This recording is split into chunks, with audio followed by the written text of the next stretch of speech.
Audio Jungle.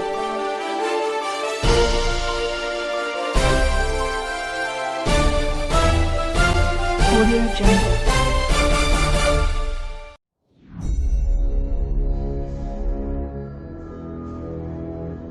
Hakim Tunggal Pengadilan Negeri Tanjung Pandan Frans Lucas Yanipar menolak permohonan pra-peradilan yang Iskandar Rasul ajukan terkait sah atau tidaknya penetapan tersangka terhadap dirinya dalam perkara dugaan Tipikor PT Pelabuhan Tanjung Batu Belitung Indonesia.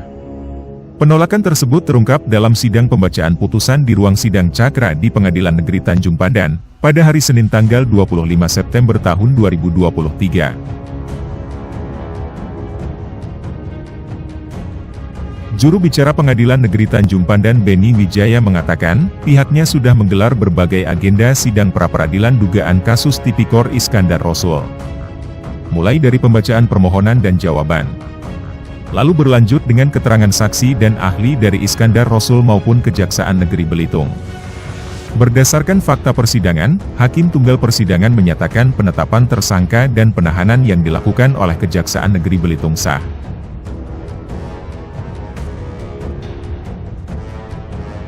Berdasarkan ketentuan hukum yang berlaku, penetapan dan penahanan terhadap Iskandar Rasul sah.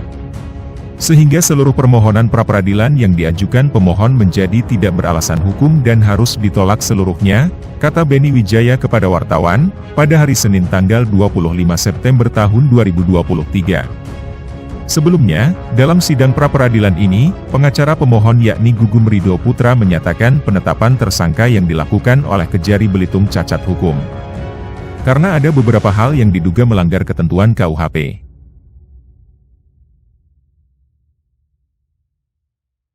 Seperti tidak diberitahukan surat pemberitahuan dimulai penyidikan SPDP, dan juga audit langsung dari Badan Pemeriksa Keuangan Republik Indonesia (BPKRI). Dalam kasus ini, Iskandar Rasul dijerat Primair Pasal 2 Ayat 1 Junto Pasal 18 Undang-Undang Nomor 31 Tahun 1999 tentang Tindak Pidana Korupsi Tipikor.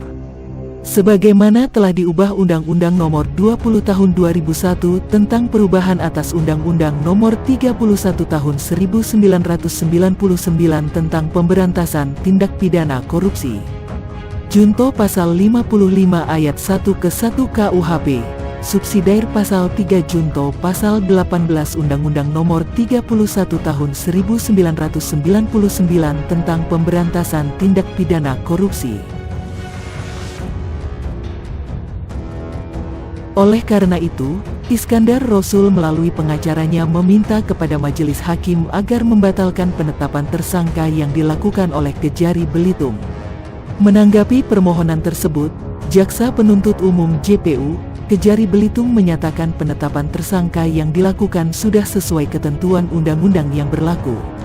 Sebelum menetapkan Iskandar Rasul dan rekannya pria berinisial YH sebagai tersangka, Kejaksaan telah melakukan ekspos dengan Badan Pemeriksa Keuangan Provinsi BPKP, Provinsi Bangka Belitung.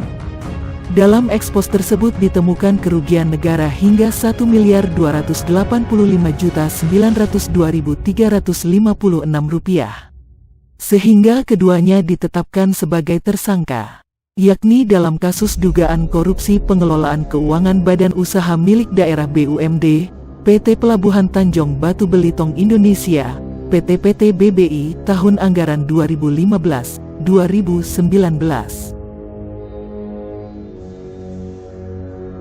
Mengenai masalah SPDP, dalam kasus dugaan Tipikor ini merupakan peristiwa mutlak delik aduan sehingga boleh tanpa pemberitahuan.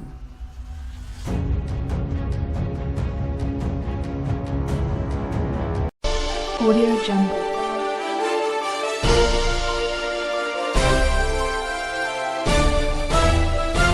Audio Jungle.